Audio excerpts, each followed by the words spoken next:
entonces, hermanos, este estudio de la palabra de Dios enfocada a un tema específico, la importancia de conocer a Dios.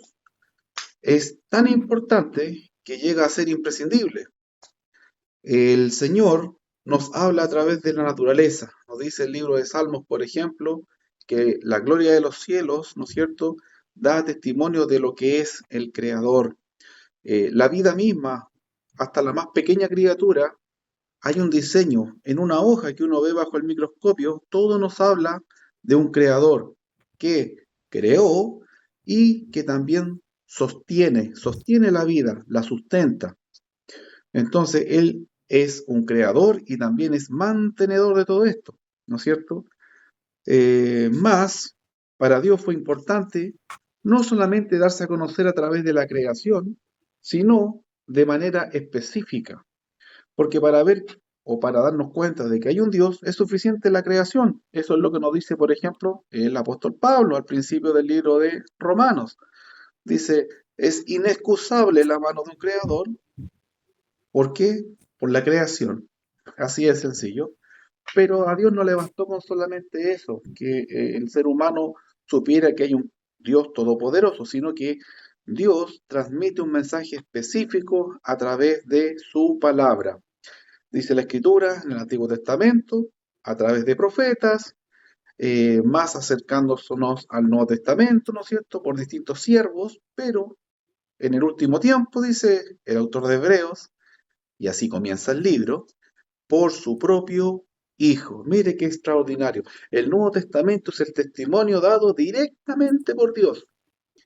En el Antiguo Testamento, por medio de siervos, profetas. Bien, la hermana Yana está levantando la manito o accidental. Accidental. Ah, perfecto. Seguimos entonces. Entonces ahora vamos a ver algunos pasajes que nos declaran esto. ¿Y cuál es la idea de esto? Motivarnos. A veces en este sistema, en este mundo, estamos cansados a veces, llegamos cansados, el trabajo secular, terrenal, nos vampirea, nos chupa toda la energía y llegamos, ¿no es cierto?, a dar la limosna al Señor, así como, ah, ya cansado, cansado. Así pasa el fin de semana también a veces, cuando, ¿no es cierto?, las personas de lunes a sábado lo dan todo y el domingo lo que pueden, porque obvio, no tenemos energía ilimitada. Entonces, eso nos enseña a dosificar. Cuando la palabra dice, por ejemplo, en Mateo 6:33, priorizar el reino, buscar primeramente el reino, es parte de la adoración, es parte de nuestra búsqueda de Dios, del reino, también dosificar.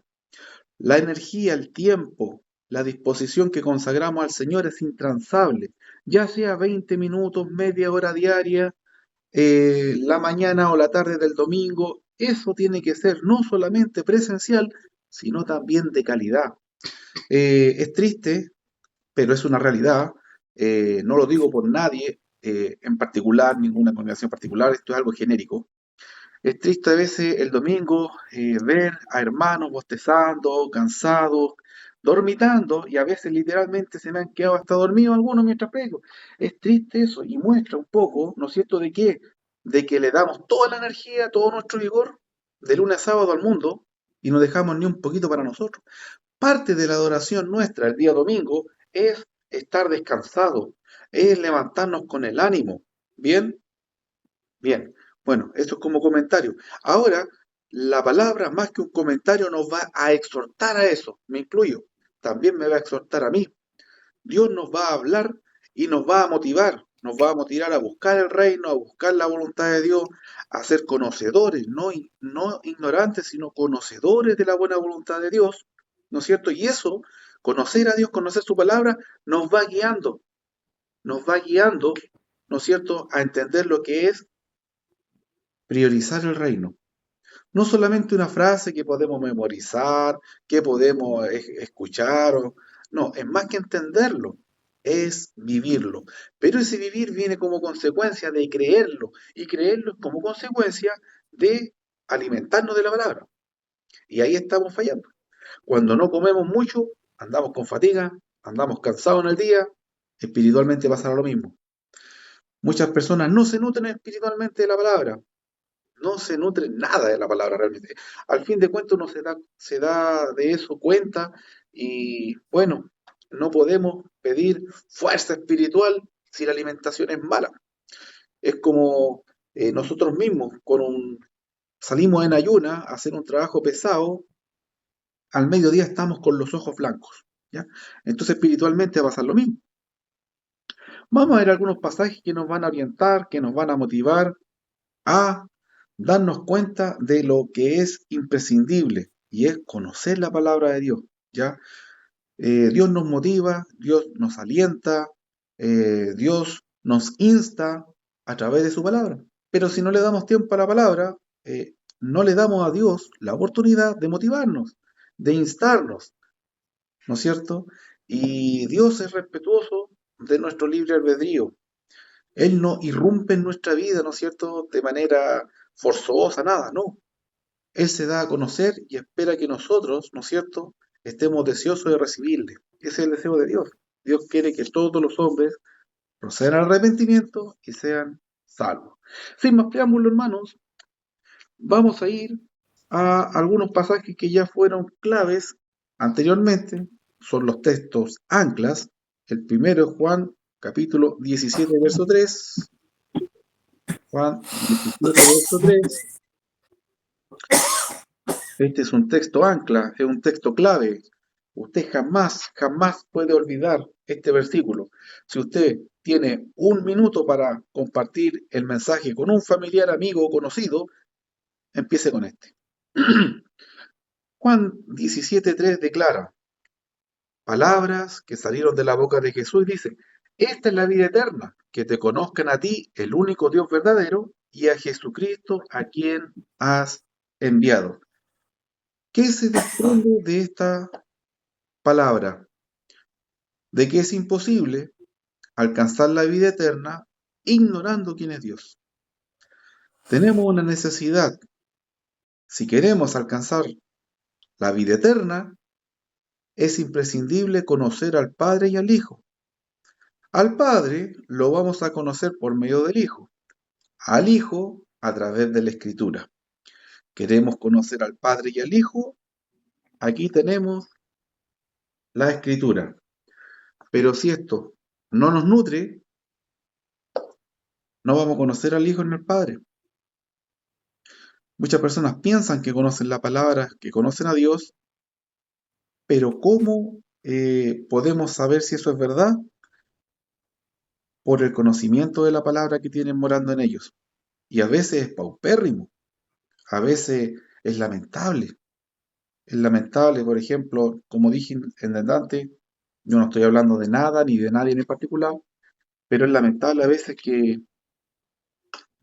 una persona no es capaz de citar un solo versículo de todas las ideas que lanza. Y el problema de eso es que en vez de estar compartiendo la palabra, estamos compartiendo opiniones.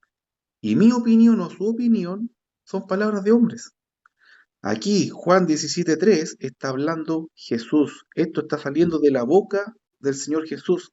Él está orando, ¿no es cierto? Y en este pasaje él dice que la vida eterna consiste en conocer a Dios.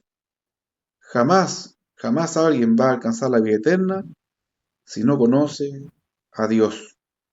Entonces, es grave, es urgente conocer a Dios. Bien, porque sin conocer a Dios no hay vida eterna. Muy bien, este es el texto ancla. Hay pasajes que nos animan a esto. Por ejemplo, vamos a ir a Colosenses 3:16. Colosenses 3:16.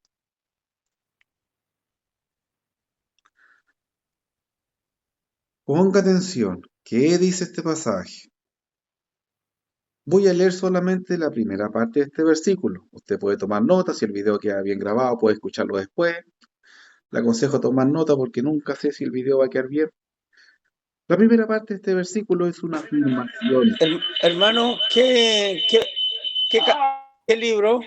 Colosenses 3:16.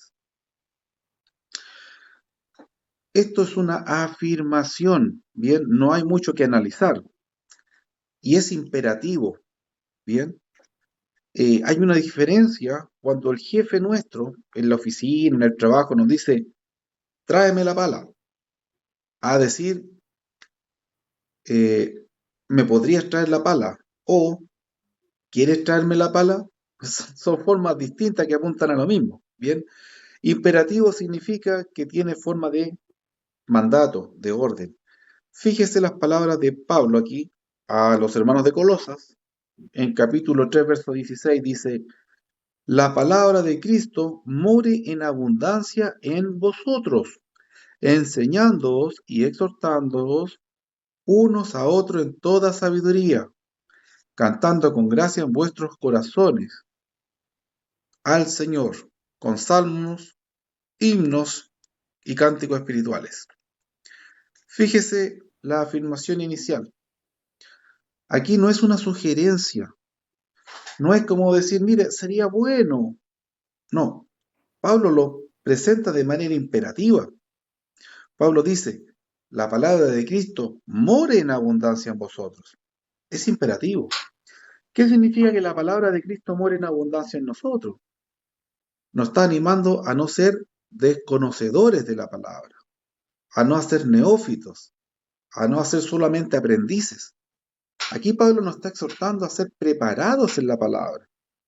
Es necesario. ¿Por qué? Porque miren las consecuencias de esto. Dice, la palabra de Cristo mora en abundancia en vosotros, enseñándoos y exhortándoos unos a otros en toda sabiduría.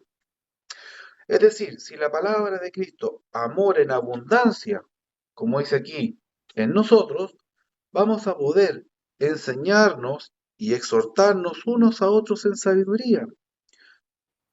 Inmediatamente podemos deducir de que si la palabra de Cristo no mora en abundancia en nosotros, no vamos a poder enseñarnos unos a otros, ni exhortarnos, y mucho menos pretender sabiduría.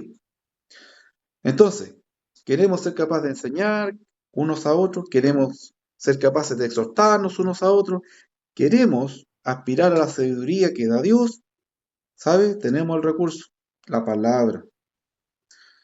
Dice la Escritura que Dios no niega la sabiduría, sino que la da abundantemente a todo el que se la pide. ¿Y sabe qué? Dios se la da incluso sin que usted se la pide. Aquí está, disponible. Usted no se la pidió, ahí está. O sea, tiene que haber una intencionalidad. Estoy seguro de que a usted, en su corazón, está el deseo de poder enseñar a otro, sobre todo a un hermano. Yo estoy seguro que en su deseo está el deseo de poder exhortar, de animar, a veces con una palabra, a veces con un consejo, todo en la sabiduría de Dios. Pero si la palabra de Cristo no está morando en abundancia en nosotros, es decir, escasea, es decir, no mora, viene de visita. Esa es la diferencia. Esta palabra es katoikeo, de morada, de vivir, no de morada como algo pasajero. Bien, usted puede ir a un hotel, se queda en un hotel un par de noches, o una noche incluso, y se va. Bien, o usted llega a su domicilio, donde vive, donde llega a dormir. Bien, hay dos moradas, la pasajera y la temporal. Aquí está en griego hablando de katoikeo, de la temporada de permanencia, no a la que yo voy de vez en cuando, etcétera.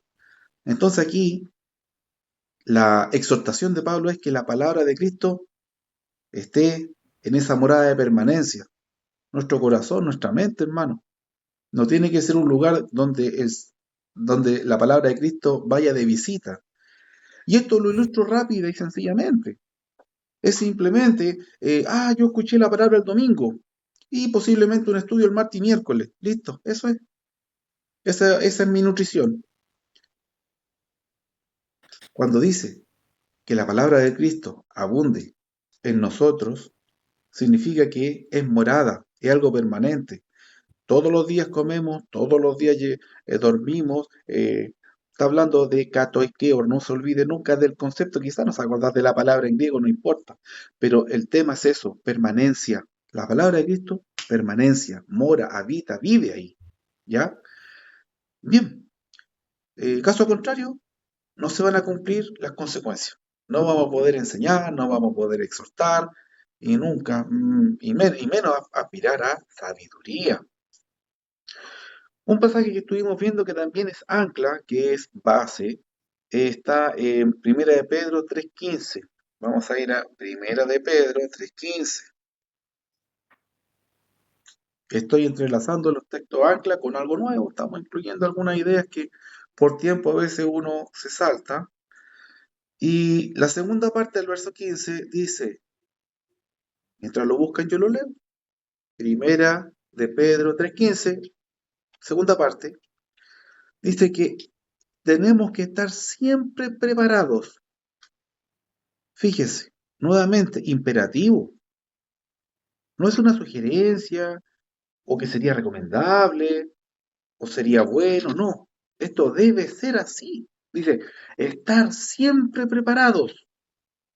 Primer punto en esta idea. No es la mayoría de las veces o de vez en cuando. No, dice siempre. Usted necesita estar siempre preparado. Ahora nos preguntamos para qué. Y aquí el pasaje continúa respondiendo a esa pregunta. Dice, para presentar defensa con mansedumbre y reverencia ante todo el que os demande razón de la esperanza que hay en vosotros. Entonces, ahora Pedro, delante Pablo, anteriormente Juan, nos están hablando todos los apóstoles, ¿no es cierto? Dice que siempre tenemos que estar preparados para defender la fe, siempre. ¿Y cómo vamos a estar siempre preparados para defender nuestra fe? Fácil, permitiendo que more abundantemente la palabra en nosotros. Si la palabra abunda abundantemente en nosotros, si tenemos una dedicación, así como nos preocupamos de todas las cosas del mundo terrenal diariamente, de una sola nos tenemos que preocupar espiritualmente, que la palabra viva en nosotros. Bien, y aquí dice que siempre necesitamos estar preparados. Es imposible estar preparados siempre. Es imposible estar preparados siempre si la palabra escasea en nosotros, si no somos conocedores de la palabra. Muy similar este pasaje, ¿no es cierto?, a lo que declara Judas en el versículo 3. Judas 3. Judas es un solo capítulo, ¿no es cierto? Versículo 3.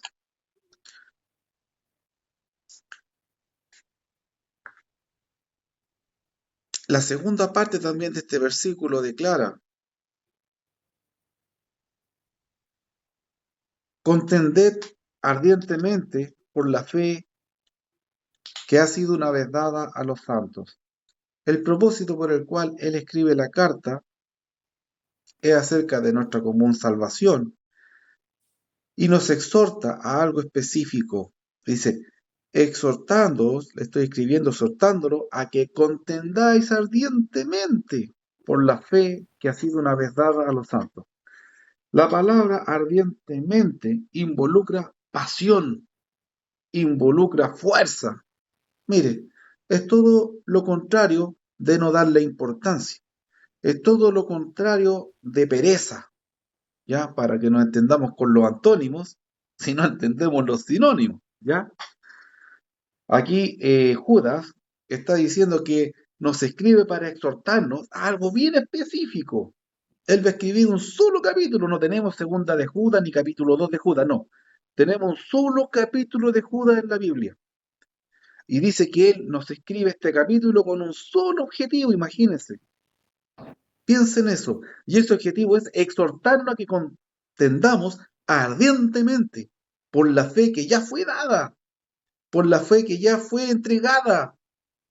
Nosotros no necesitamos ponernos de acuerdo de en qué creer, o no tenemos que decidir qué vamos a pensar, cómo vamos a creer, cómo es el cielo, cada uno con su opinión. No, eso ya fue dado, fue entregado. Nosotros simplemente podemos aceptar o rechazar lo que fue entregado por los santos profetas y apóstoles del Señor. Nosotros no decidimos qué vamos a creer, qué vamos a practicar o qué hay que hacer para llegar al cielo. No, eso ya fue entregado. Nuestra función es solamente una y es contender ardientemente por la fe que ya fue dada. Eso, como decía anteriormente, involucra pasión, fuerza, vigor. Tenemos que estar pronto. Bien, esa es la idea de ardientemente. Y contender significa eso, discutir. No significa enfrascarnos en una pelea a golpes. No, significa, ¿no es cierto?, que tenemos que defender la palabra con pasión, con celo, ser celoso. Acuérdense que el Señor dio vuelta a las mesas, andaba con un látigo ahí, ¿no es cierto? ¿Por qué? Porque dice que la escritura, la escritura decía, el celo lo consumía, porque veía que estaban haciendo todo lo contrario. Bien, entonces esa es la idea, contender ardientemente por la fe que ya fue entregada. Pero, hermano, honestamente, ¿a qué pelea vamos a ir si somos ignorantes de la voluntad de Dios? Mejor quedarnos callados, porque dice el proverbio que hasta el insensato pasa por sabio cuando calla. De repente, si usted no sabe nada de la palabra y se queda callado, de repente pasa porque sabe. Pero tristemente no está cumpliendo lo que dice Judas. Judas dice que no, porque no tenemos que quedarnos en silencio ni callados cuando es necesario hablar, cuando es necesario contender, cuando es necesario defender con pasión, con fuerza, con vigor, con energía la palabra de Dios. Es un mandato. Fíjese que para muchos, Judas va a decir, chuta, mejor no me hubiera sentado a escribir este capítulo. Tendríamos 26 cartas en el Nuevo Testamento. Pero él ya lo hizo. Y vamos a tener que dar cuenta, porque esto fue algo que llegó a nuestro corazón, a nuestra mente, a nuestra vida, por la voluntad de Dios. Este capítulo ya llegó a nuestra vida. Este versículo ya no lo borra nadie de su mente. No lo borra nadie. Entonces, recuerde, no podemos contender ardientemente por la fe que no entendemos, por la doctrina que no hemos estudiado bien, que todavía no manejamos, que, bueno, qué sé yo. Y eso es complejo, es complejo. Dice el autor de Hebreos que las personas que llevan un tiempo prudente y que ya deberían estar enseñando, es vergonzoso que todavía estén como niños. Y está hablando en términos espirituales. Se lo repito, es vergonzoso que una persona que lleva años en la iglesia todavía esté pegado en lo que aprendió cuando llegó. El deseo de Dios es que crezcamos, es que maduremos. Fíjese en la naturaleza. Todo crece, todo madura. Una ramita, una semillita, un arbolito, ¿qué hace? Crece. La ramita se convierte en un tronco, las hojitas en ramas. ¿Y qué esperamos cuando nosotros tenemos un arbolito? Que nos dé fruta, que nos dé manzanas, que nos dé durazno, damasco, etcétera. O sea, todo apunta, todo está relacionado con desarrollo, con crecimiento, con madurez, ¿no es cierto? Imagínese, usted tiene un palto o lo que sea, y siempre están verdes las paltas, nunca se ponen maduras, no se pueden comer, siempre están verdes. Bueno, eso espiritualmente es lo que pasa con el cristiano que no se preocupa de crecer. Es como un fruto que siempre está verde. Dios quiere que maduremos, que demos mucho fruto, dice, no solamente uno, sino mucho fruto. Mire, eh, vamos a ver algo nuevo. Vamos a volver a Primera de Pedro. Primera de Pedro, estábamos en el 3:15. Fíjese lo que dice el 16. Vamos a ver, ya vimos el 15.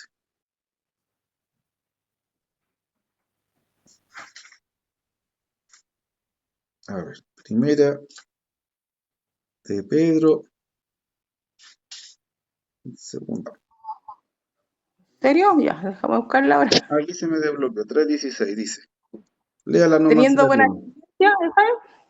teniendo buena conciencia, para que lo que murmuren de vosotros como de malhechores sean avergonzados los que calumnian vuestra buena conducta en Cristo. Perfecto. Fíjese que aquí Pedro entrelaza conceptos, vergüenza, por ejemplo, conducta, pero apuntando a lo que es la conciencia, no mi propia conciencia, sino en lo que dijo recién, el conocimiento de la verdad. Entonces, nosotros avergonzamos a los que hablan de nosotros, pero mintiendo, calumniándonos. De todas maneras, es imposible que esto ocurra si somos ignorantes de la palabra, porque si nosotros mismos no sabemos si estamos haciendo lo correcto porque desconocemos la voluntad de Dios, ¿quién se va a avergonzar de calumniarnos? Al final se va a confirmar. No va a haber vergüenza. Vamos a ver este concepto en Romanos. Vamos a ir a Romanos 16, 18.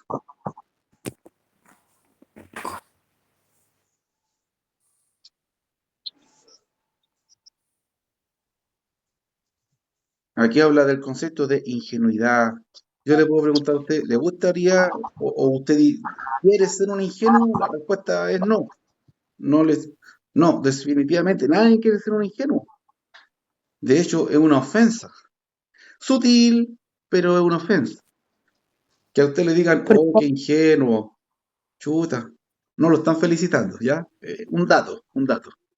Ya, Romanos 16, 18 habla de las personas que no sirven al Señor, sino a sus propios vientres o estómagos, dependiendo de la traducción que usted tenga, dice ahí. Pero fíjese cómo termina este versículo, y ya siendo el último que vamos a ver, dice, con suaves palabras y lisonjas engañan los corazones de los ingenuos.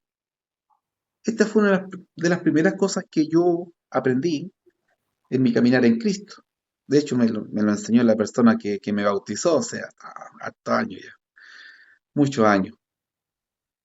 Fíjese, a quienes engañan con palabras suaves, con lisonjas, engañan a los de corazón ingenuo. Quizás ser ingenuo no es un pecado.